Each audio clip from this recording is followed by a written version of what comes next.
96.15 का मतलब approximately 40,000 rank, right. और नेक्स्ट अटेम्प्ट में 100 परसेंटाइल मतलब all India rank 1 in physics, यही बात है ना। यस। तो ये इस ट्रांजिशन का क्या ऐसा प्लान किया आपने कि सेकेंड अटेम्प्ट में परफेक्ट स्कोर ला पाए आप? तो मैंने अपने जो जेई की प्रेप है वो 11th और 12th में ही मोस्टली की थी। 9th। 11th क्लास के स्टूडेंट्स अगर मान लीजिए देख रहे हैं इस वीडियो को, तो आप उनको क्या गाइड करना चाहेंगे? जैसे उन बच्चों के मन में कई तरह के सवाल आते हैं कि कौन सी बुक करनी चाहिए, कितनी बुक करनी चाहिए, और या फिर किस टाइप के क्वेश्चन से प्रिपरेशन करनी बट चाहिए, तो 11th 12th 2 इयर्स अगर आप लग के तैयारी करते हो तो that is more than enough कुछ भी रैंक लाने के लिए। पहली तो ये बात बहुत क्लियर होनी चाहिए। दूसरी चीज जो मैं फोकस करना चाहूंगा कि मतलब आपके नंबर ऑफ आवर्स बढ़ाए जाओ पढ़ने के, उससे ज्यादा इंपॉर्टेंट है कंसिस्टेंसी। कई पेरेंट्स का जर्नी में बड़ा सपोर्टिव रोल होना चाहिए। सपोर्टिव रोल का मतलब ये है कि स्टूडेंट कैसा भी परफॉर्म कर रहा है, आप ये मेक श्योर करो। आपकी प्रायोरिटी ये नहीं होनी चाहिए बच्चे के मार्क्स हाईएस्ट पॉसिबल आने चाहिए। आपकी प्रायोरिटी ये होनी चाहिए कि बच्चा अपनी बेस्ट अटेम्प्ट कर रहा है। आज टॉक विद टॉपर की सीरीज में हमारे साथ निशांत है। मैं बता देना चाहता हूँ कि निशांत का 4 साल का सफर रहा हमारे साथ। और लास्ट ईयर 2024 में निशांत ने जेई मेंस में 2347 AIR हासिल किया और जे एडवांस में 1310। निशांत का फिजिक्स में 100 परसेंटाइल था, और उस 100 परसेंटाइल में भी एक काफी बड़ा जंप है। फर्स्ट अटेम्प्ट में 96 परसेंटाइल, सेकेंड अटेम्प्ट में 100 परसेंटाइल। तो उन सब बातों के बारे में और प्रिपरेशन के बारे में आज हम जानेंगे निशांत से। निशांत 9th क्लास में तब था जब कोविड स्टार्ट हुआ, तो complete 1 year preparation online mode पे रही थी। और उसके बाद 4 साल तक का सफर तय करने के बाद निशांत ने आईआईटी रुड़की में इलेक्ट्रॉनिक्स एंड कम्युनिकेशन इंजीनियरिंग में एडमिशन लिया। अभी फर्स्ट सेमेस्टर कंप्लीट हो चुका है और सेकंड सेमेस्टर स्टार्ट होने की बारी है। तो हमने सोचा कि अपने और स्टूडेंट्स के लिए एक एक्सपीरियंस वीडियो बनाएं, ताकि 4 साल के सफर में किस तरह का एक्सपीरियंस रहा और कैसे कैसे प्रिपरेशन करी, तो उसके बारे में सब हम जानना चाहेंगे निशांत से। तो निशांत, स्वागत है आपका बहुत बहुत। तो निशांत, 9th 10th क्लास की अगर मैं बात करूं, अ, तो आपका एक्सपीरियंस कैसा रहा रिगार्डिंग 9th 10th कोचिंग, और आपने कैसे प्लान किया कि मुझे 9th क्लास में कुछ एक्स्ट्रा प्रिपरेशन करनी चाहिए? So basically 9th 10th class, basically 11th 12th में हमें अपनी ब्रांच सेलेक्ट करनी होती है। तो 9th 10th में पेरेंट्स को इंक्विजिटिवनेस होने लग जाती है, बच्चे को होने लग जाती है कि किस डायरेक्शन में हमें आगे जाना होता है। तो अगर हमें साइंस स्ट्रीम में जाना होता है बट 11th 12th में हमें पता चले कि इंटरेस्ट वो नहीं था, तो आगे जाके इश्यूज बहुत होते हैं। तो यहाँ पे हमें पता चला कि शोभित सर की क्यूरियस क्लासेस है, तो मतलब जब हमने वहाँ पे एडमिशन लिया, हमें पता था वर्कलोड बहुत एक्सेसिव नहीं होगा। हमें बेसिक्स जो है मतलब 9th 10th के भी क्लियर करवाए जाएंगे और साथ में थोड़ा बहुत 11th 12th का बता दिया जाएगा। उससे क्या हुआ कि मुझे स्टार्टिंग में ही क्लियर हो गया कि मुझे 11th 12th में साइंस ही पढ़नी है, और एक फिजिक्स का टेम्परामेंट भी बिल्ड हो गया कि मतलब मैकेनिक्स के बेसिक्स जो है वो थोड़े बहुत क्लियर होने लगे। तो 9th 10th क्लास में जनरली पेरेंट्स का, या जो भी 9th 10th क्लास स्टूडेंट्स इस वीडियो को देख रहे हैं, उनका एक सवाल रहता है कि 9th 10th में 9th का पढ़े, स्कूल का काम करे, कोचिंग का करे, कितना होमवर्क मिलता है, कहीं ऐसा तो नहीं कि एक्स्ट्रा लोड हो जाएगा? तो उसके बारे में आप 9th 10th क्लास स्टूडेंट्स को क्या कहना चाहेंगे? वही है कि मतलब हम खुद से डिसीजंस लें और कहीं कहीं जा जाके पढ़ें, तो मतलब उससे बहुत अच्छा होगा कि यहाँ पे मुझे बहुत सही लगा क्योंकि यहाँ पे परफेक्टली इन्फ्यूज करके मोस्टली 9th और 10th में जो एनसीईआरटी लेवल है वो भी कंप्लीट करवाया जा रहा है। साथ में एक एडिशनल इंफॉर्मेशन जो भी उस चैप्टर से रिलेटेड है वो भी दी जा रही है। तो हमारा बेसिक्स फाउंडेशन फॉर जेई भी क्रिएट हो रहा है और वर्कलोड भी इतना ज़्यादा नहीं है। मतलब क्लास में ही हमें सिखाया जाता है और क्वेश्चंस भी सर मोस्टली क्लास में सॉल्व करवाते हैं। तो होमवर्क अगर थोड़ा बहुत होता है तो that is easy to do मतलब। मैं वही 11th क्लास की बात करूं, तो जो सबसे इम्पोर्टेंट स्टेज होती है प्रिपरेशन को स्टार्ट करने की, तो मैं आपको बताना चाहूंगा कि निशांत ने जब हमारे साथ 11th क्लास में स्टार्ट किया, तो उससे पहले 9th और 10th दोनों साल हमारे साथ प्रिपरेशन किया हुआ था। तो ऐसे स्टूडेंट्स को जो कि पहले से प्रिपरेशन कर रहे होते हैं, तो उनको 11th क्लास में एक एडवांटेज मिलता है। एडवांटेज ये मिलता है कि सिस्टम उनके लिए नया नहीं होता, टीचर्स नए नहीं होते, बच्चा आगे की प्रिपरेशन के सारे सिस्टम से फेमिलियर होता है। और 11th क्लास के स्टूडेंट्स अगर मान लीजिए देख रहे हैं इस वीडियो को, तो आप उनको क्या गाइड करना चाहेंगे? जैसे उन बच्चों के मन में कई तरह के सवाल आते हैं कि कौन सी बुक करनी चाहिए, कितनी बुक करनी चाहिए, और या फिर किस टाइप के क्वेश्चन से प्रिपरेशन करनी चाहिए, तो उसके बारे में क्या बताना चाहेंगे? तो मैंने अपने जो जेई की प्रेप है वो 11th और 12th में ही मोस्टली की थी। 9th और 10th में बेसिकली क्या होता है, आप एक छोटा सा फाउंडेशन या थोड़ा सा मतलब इंट्रोडक्शन ले सकते हो। बट 11th 12th 2 इयर्स अगर आप लग के तैयारी करते हो तो that is more than enough कुछ भी रैंक लाने के लिए। पहली तो ये बात बहुत क्लियर होनी चाहिए। दूसरी चीज जो मैं फोकस करना चाहूंगा कि मतलब आपके नंबर ऑफ आवर्स बढ़ाए जाओ पढ़ने के, उससे ज़्यादा इम्पोर्टेंट है कंसिस्टेंसी। कई बार क्या होता है, हमारे बहुत ना मतलब ऊपर नीचे का एक ग्राफ चलता रहता है कि जोश आए तो बहुत ज़्यादा पढ़ लिया, फिर नहीं मन किया तो मतलब हमने पूरा दिन वेस्ट कर दिया। उसकी जगह अपने कुछ आवर्स फिक्स करो, मतलब वो अपनी एबिलिटीज के हिसाब से जो आपके लिए आसान है, वो सबके लिए अलग अलग हो सकता है, जिसमें आप प्रोडक्टिवली काम कर सकते हो। और उसे कोशिश करो कि लगभग फिक्स्ड है, क्योंकि मेरे साथ ये इश्यूज बहुत होते थे। तो अल्टीमेटली उसका ओनली सोल्यूशन यही है। उसके बाद जो मैं सजेस्ट करना चाहूँगा कि मतलब क्वेश्चंस किस टाइप के सॉल्व करने चाहिए। तो सबसे पहले इम्पोर्टेंट होता है कंसेप्चुअल और थ्योरेटिकल एस्पेक्ट से अपने आप को इंट्रोड्यूस करवाना। जब थ्योरी क्लियर है तो सबसे पहले एक बेसिक लेवल ऑफ क्वेश्चंस, वो आप कह सकते हो कि मतलब मेंस लेवल का हो गया, या फिर एनसीईआरटी बैक एक्सरसाइज लेवल भी, उस लेवल के क्वेश्चन से अपना बेस बनाना इंपॉर्टेंट है। उसके बाद आप एडवांस लेवल या फिर मेंस की टफ प्रॉब्लम्स की तरफ प्रोसीड करोगे, जो मटेरियल सर ऑलरेडी प्रोवाइड करते हैं। एंड अगर आप सीक्वेंशियली इस वे में चलते हो तो मतलब प्रेपरेशन भी बहुत स्मूथ होती है और क्वेश्चंस भी होते रहते हैं। इसमें मैं एक बात ऐड करना चाहूँगा। मैंने अपने इतने सालों के टीचिंग एक्सपीरियंस में जो बात सीखी है, वो ये कि स्टूडेंट्स बहुत सारे मटेरियल, बहुत सारी बुक्स के पीछे भागते हैं।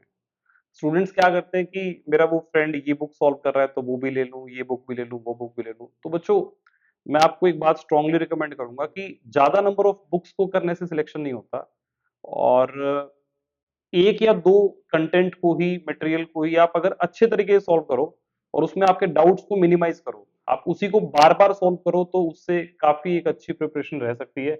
और generally students an number of books के पीछे भागते हैं। तो इसमें मैं यही ऐड करना चाहूँगा कि आपके पास टाइम बहुत लिमिटेड होता है, सब्जेक्ट्स बहुत सारे होते हैं और इंफॉर्मेशन भी इतनी सारी होती है। मतलब जैसे केमिस्ट्री के इनऑर्गेनिक वगैरह आपको वो भी रटना है, तो उसके लिए अलग टाइम निकालना है आपको।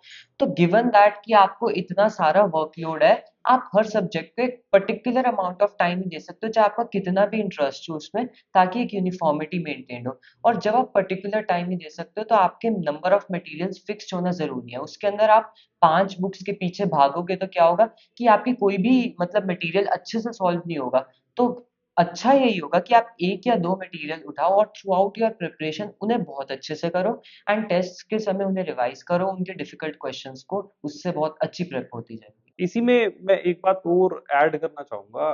जनरली जब बच्चे 11th क्लास के प्रिपरेशन करते हैं, तो वो खुद की प्रिपरेशन को देखने की बजाय आजू बाजू अपने फ्रेंड्स को ज्यादा देखते हैं कि मेरा फ्रेंड कौन सा मटेरियल, कौन सी बुक सॉल्व कर रहा है। तो उसके रिगार्डिंग बेटा, एक बात जो सबसे इम्पोर्टेंट है कि हर बच्चे का लेवल अलग है, हर बच्चे का स्पीड अलग है, हर बच्चे का मैथमेटिकल नॉलेज अलग है, हर बच्चे की चैप्टर पे कमांड अलग है। तो आपको अपने अकॉर्डिंग प्रिपरेशन प्रैक्टिस करनी चाहिए, और जब आप एक लेवल की प्रैक्टिस को कंप्लीट कर लेते हो, देन नेक्स्ट लेवल, इस तरीके से आप जाएंगे, तो आप आगे तक जेई एडवांस तक के हर तरह की प्रैक्टिस को बहुत इजीली कर पाएंगे। अदरवाइज अगर आप एकदम से कोई प्रीवियस ईयर मान लीजिए एडवांस का क्वेश्चन उठाते हो सॉल्व करने के लिए, तो वो ऐसा लगेगा कि सॉल्व नहीं हो पा रहा, और वो काफी एक डिफिकल्ट टास्क हो जाता है। तो मैं बताना चाहूंगा कि 4 साल निशांत ने बहुत अच्छे तरीके से प्रिपरेशन करी, और हमारे यहाँ पे जो भी रूटीन टेस्ट होते थे, टेस्ट सीरीज होते थे, उसमें भी काफी अच्छी परफॉर्मेंस रहती थी। अब इसकी प्रिपरेशन की मैं बात करूं निशांत की, तो एडवांस में ऑल इंडिया रैंक 1310 था, और मेंस में ऑल इंडिया रैंक 2347 था। ठीक है। अब मेंस में एक बहुत ही इंटरेस्टिंग बात है कि मैं अगर मान लीजिए कंप्लीट 4 इयर्स की बात करूं, तो जनरली हमारे जो टेस्ट होते थे उसमें अच्छा ही स्कोर आता था, और हमें भी ये उम्मीद थी कि अ, जनवरी जो अटेम्प्ट था जेई मेंस का, उसमें अच्छा ही स्कोर आएगा। मतलब हमें उम्मीद थी कि फिजिक्स में आइदर 95 और 100 मार्क्स बन जाएंगे। पर जब मैंने सुना कि कितना स्कोर बना, तो मैं उसके बारे में आपको बताना चाहूंगा। निशांत का फिजिक्स में जेई मेंस के फर्स्ट अटेम्प्ट में ओनली 96.15% आया था, राइट? यस। और निशांत ने 5 क्वेश्चन गलत कर दिए उस पेपर में। और शायद हमारे यहाँ पे कोई भी ऐसा एग्जाम नहीं हुआ होगा जिसमें 5 क्वेश्चन गलत हुए। और उस स्कोर को देख के मैं भी हैरान कि इतना कम स्कोर कैसे बना, मतलब 5 क्वेश्चंस मिस्टेक कैसे हो गई, हम उसके बारे में डिस्कस करेंगे।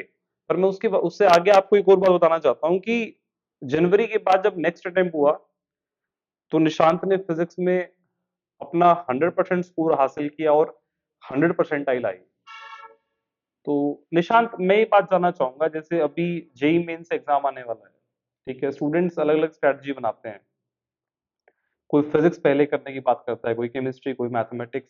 तो आपका जो ये 5 क्वेश्चन गलत होना और 96.15 परसेंटाइल इन फिजिक्स आना, इसके बारे में आप क्या बताना चाहोगे बच्चों को?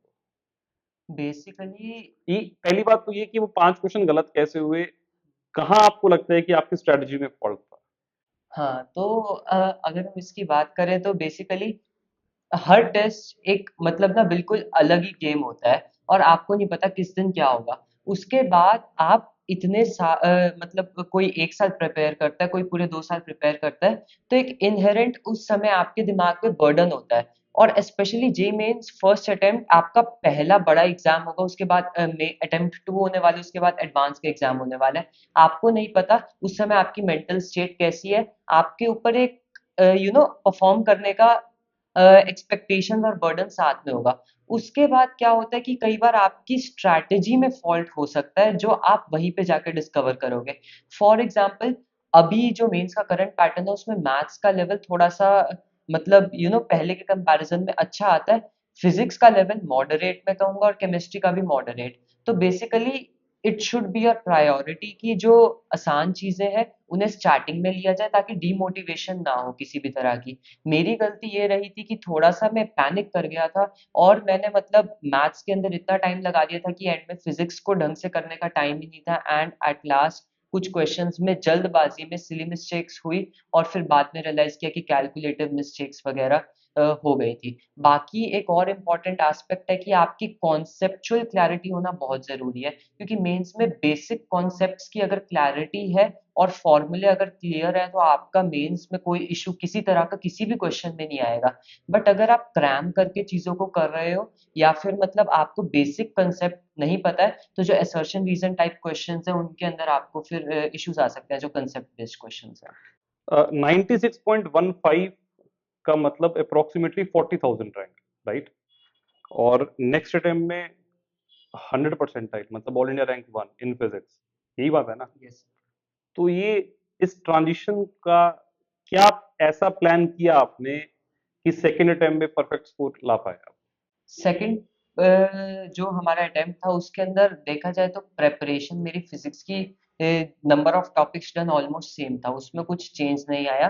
पहली बात तो किस कॉन्फिडेंस से आप एग्जाम में जाते हो वो भी एक बहुत इंपॉर्टेंट फैक्टर रोल प्ले करता है। कई बार क्या होता है कि आपके पास सारे टूल्स हैं बट वहां पे वो कॉन्फिडेंस की कमी है या आप सेल्फ डाउट करते हो कि शायद मुझसे गलती हो सकती है या फिर आप बहुत जल्दी में क्वेश्चंस को सॉल्व करते हो तो आप कुछ माइन्यूटनेस उसकी मिस कर सकते हो। तो दैट इज़ वेरी इंपॉर्टेंट कि आप बड़े ध्यान से अपने आप को काम एंड कंपोज़्ड रखते हुए क्वेश्चन पेपर के थ्रू जा रहे हो और आपने 2 साल प्रिपरेशन की है तो आप कॉन्सेप्ट्स जानते हो and you can easily go through the exam and do your best.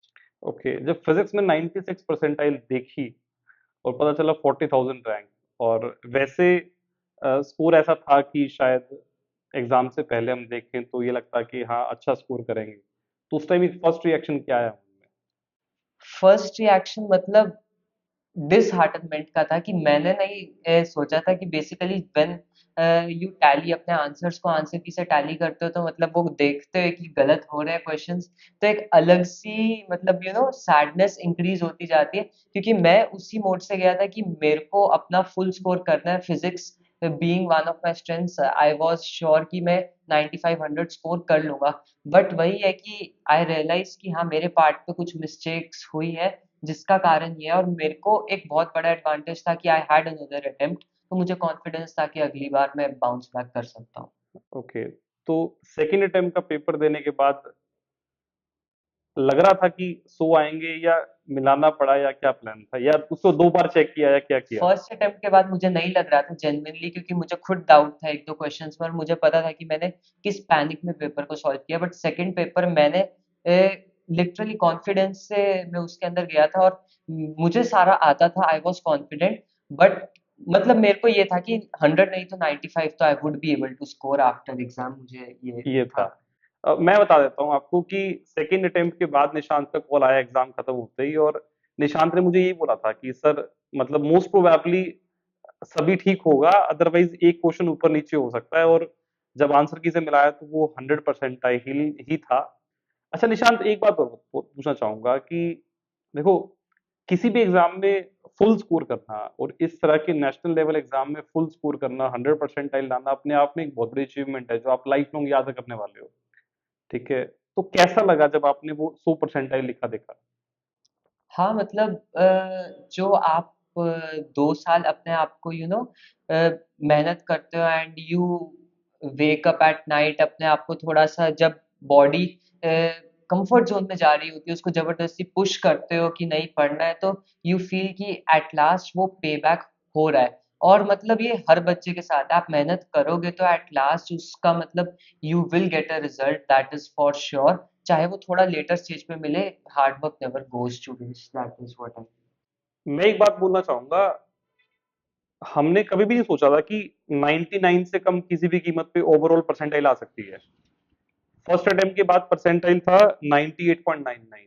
मेरे खुद के क्लास में 9th रैंक आया था निशांत का। तो निशांत, जब आपके पेरेंट्स ने इस स्कोर को देखा 98.99, और उनका कैसा रिएक्शन था, और वो आपने सारा कैसे मैनेज किया? हाँ, तो बेसिकली मेरे पेरेंट्स का, जो मैं एक बात और कन्वे करना चाहूँगा, पेरेंट्स का जर्नी में बड़ा सपोर्टिव रोल होना चाहिए।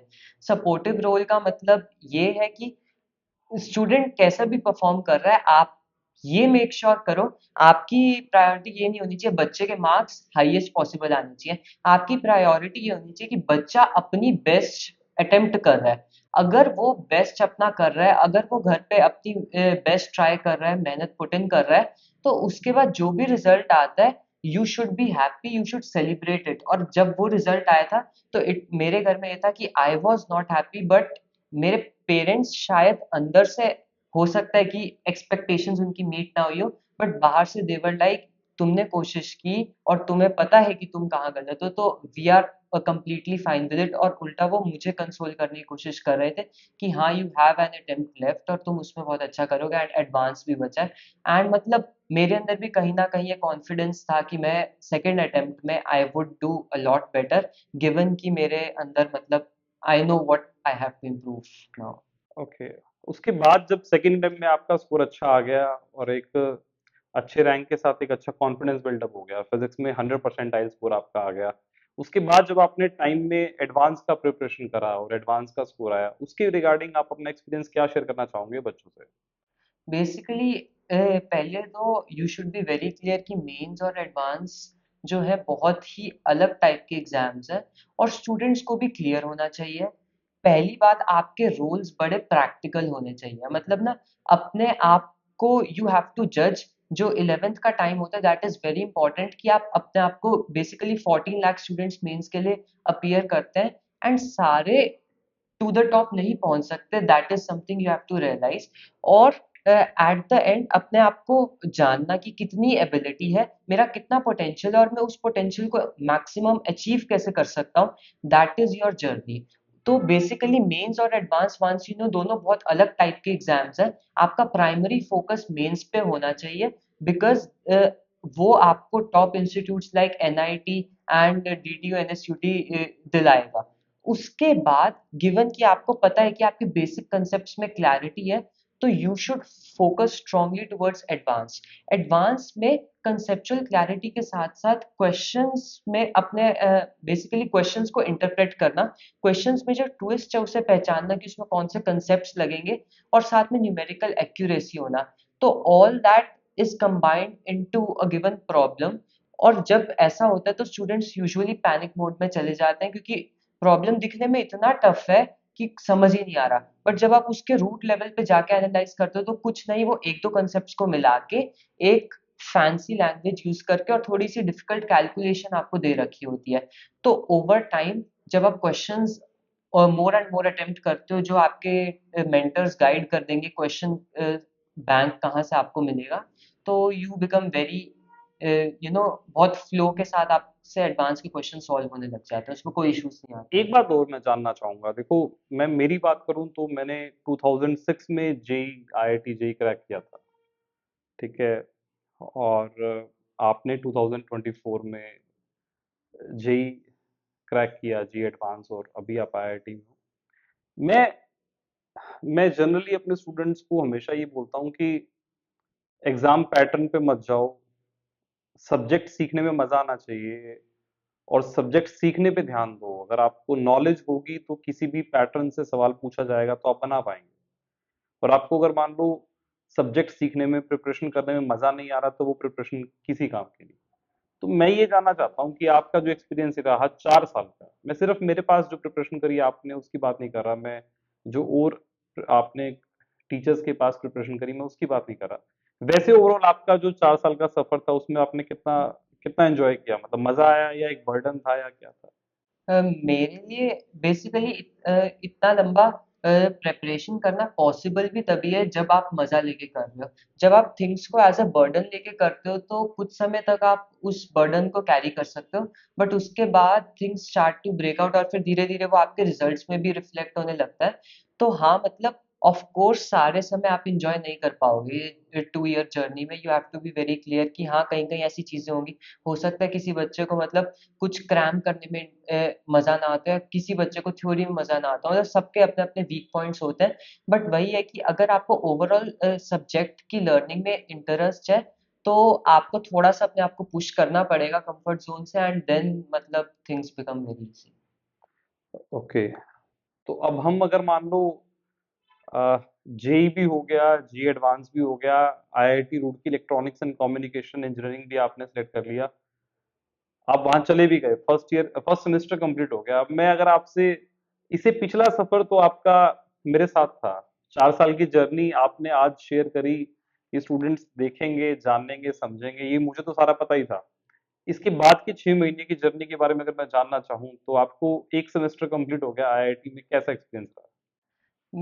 बेसिकली मैंने सुना था कि मतलब जाओगे तो मतलब मैंने कई जगह से ये बात सुनी कि लाइफ ऐसे मतलब में लाइफ में ऐसा कुछ चेंज नहीं आता है, या फिर ऐसा वहां पे भी बहुत ज्यादा आपको रगड़ के मेहनत करनी पड़ेगी, या फिर जेई में इतना फन नहीं है, मतलब आपका सोशल सर्कल थोड़ा सा ना लिमिटेड हो जाता है जब आप प्रिपरेशन करते हो। प्रेपरेशन कर रहे होते हो। तो your social circle is very limited, और दोस्तों से भी बात कर रहे हो तो वही पढ़ाई की ही बातें होती है, टीचर से बात कर रहे हो तो पढ़ाई की बातें हो रही है। तो वहां पे भी ऐसा होगा। बट नहीं, ऐसा नहीं है। मतलब IITs are a very culturally diverse ecosystems. जब आप वहां पे जाते हो तो इतने डाइवर्स बैकग्राउंड से बच्चे आ रहे हैं, सबके पास डिफरेंट टाइप्स ऑफ टैलेंट्स हैं, और आपको एक बहुत बड़ा प्लेटफॉर्म मिल गया है जहाँ पे हजारों कल्चरल और टेक्निकल अपॉर्चुनिटीज आपका वेट कर रही है। मतलब इतना डायनेमिक वो होता है एरिया। और आप अपनी अगर प्रायोरिटी सेट कर लेते हो वहां जाके कि मेरे को इन चीजों में इंटरेस्ट है और मुझे ये चीजें परस्यू करनी है विदाउट गेटिंग कंफ्यूज, तो मतलब लाइफ बहुत इंटरेस्टिंग और कलरफुल हो जाती है। College life is truly very interesting. तो मतलब ऐसा कुछ भी नहीं है कि आगे जाके बहुत बर्डन है। हाँ, पढ़ाई तो हर जगह करनी पड़ेगी, but yes, it's going to be a lot of fun चाहे आप किसी भी कॉलेज में जाओ। तो 2 साल you should give your best, कि मतलब जो भी कर रहे हो you should give your best, and अपने पोटेंशियल के हिसाब से उसे बेस्ट अचीव करने का कोशिश करो, and then that's all. Okay, तो जूनियर्स को एक लास्ट मैसेज कोई देना चाहूंगे प्रिपरेशन के रिगार्डिंग, क्योंकि बहुत अलग अलग क्लास के स्टूडेंट्स देख रहे होंगे, 9th के, 10th के, 11th के, और कुछ ऐसे स्टूडेंट्स भी होंगे जो भी जेई मेंस देने वाले हैं, ठीक है। तो कुछ आप स्पेशल मैसेज कुछ भी देना चाहो तो किसी को। बेसिकली जो मैंने स्टार्टिंग में ही कहा था, ये बहुत इंपॉर्टेंट है, कंसिस्टेंसी इज द की। कि मतलब if you are consistent with your preparation, और अगर आप अपना fixed amount of time devote करते रहते हो without getting overwhelmed about anything, success मिल रही है बहुत अच्छा कर रहे हो तो भी ओवरवेल्म ना हो, because that happened with me many times. मैं ओवरवेल्म हो जाता था जब भी सक्सेस या फेलियर हो, एंड वो कहीं ना कहीं बेसिकली नेगेटिविटी ही कॉज करता है। तो basically you should be very consistent in your preparation. दूसरी चीज which is very important is exam temperament build करना बहुत इंपॉर्टेंट है। आपको एट द एंड एक एग्जाम में परफॉर्म करना है, तो सब्जेक्ट में इंटरेस्ट होना बहुत इंपॉर्टेंट है। बट जब तक आप एग्जाम स्ट्रक्चर और एग्जाम पैटर्न से वेल वर्स नहीं हो, एग्जाम एनवायरनमेंट से, तो आपको कहीं ना कहीं एग्जाम में बैठ के प्रॉब्लम हो सकती है। द प्रॉब्लम जो मेंस अटेम्प्ट 1 में हुआ था, मैंने मॉक टेस्ट कम दिए थे जिस वजह से एग्जाम टेम्परामेंट बिल्ड कम हुआ था। सो आई वुड सजेस्ट कि एट द एंड जब आपका बेसिक प्रिपरेशन ओवर हो जाता है, you give a lot of test so that एक एग्जाम टेम्परामेंट बिल्ड हो गया, और वहां पे जाके यू डोंट पैनिक और कामली सिचुएशन को हैंडल करो। तो ये थे हमारे साथ निशांत। निशांत का सफर हमारे साथ 4 साल का बहुत अच्छा लगा। हमें भी बहुत मजा आया। मतलब मैं अगर बात करूं 9th क्लास की, तो निशांत कोविड में कंप्लीट ईयर मेरे साथ ऑनलाइन प्रिपरेशन करी। और ये बच्चा ऑनलाइन क्लास में माइक ऑन करके जैसे गुड मॉर्निंग भी बोलता था ना, तभी पढ़ाने का मन करता था। क्योंकि अलग अलग बच्चे की अलग अलग क्वालिटीज होती है। मैं निशांत की बता रहा हूँ आपको, क्योंकि आप कई बार एक ऐसे रिस्पेक्ट दे जाते हो, मतलब कि आपको सिखाने का हर टीचर का मन करता है। और जब निशांत का जेई मेंस 1 में फिजिक्स में कम स्कोर आया था, तो मुझे नहीं पता निशांत परेशान हुआ या नहीं हुआ। हमें बहुत ऐसा लगा कि यार ये नहीं बनता था स्कोर, ठीक है। तो ऐसे ही हम अपने और भी स्टूडेंट्स का जर्नी आपके साथ शेयर करते रहेंगे। और आप भी अगर हमारे साथ 9th 10th 11th 12th या ड्रॉपर ऑनलाइन ऑफलाइन दोनों तरीके से प्रिपरेशन कैसे भी करना चाहते हो, तो हमारे कुछ प्लेटफॉर्म्स हैं। ऑनलाइन कक्षा ऑनलाइन स्टूडेंट्स के लिए क्यूरियस क्लासेस हिसार में हमारा ऑनलाइन ऑफलाइन इंस्टीट्यूट है फिजिक्स की गाइडेंस के लिए, फिजिक्स की प्रिपरेशन के लिए। तो आप अगर अटेम्प्ट प्रिपरेशन करना चाहते हो तो हमारे साथ कनेक्ट हो सकते हो। और आप अगर आपका कोई भी क्वेश्चन है तो आप इसमें नीचे कमेंट बॉक्स में अपना क्वेश्चन डाल सकते हो। And thanks for watching.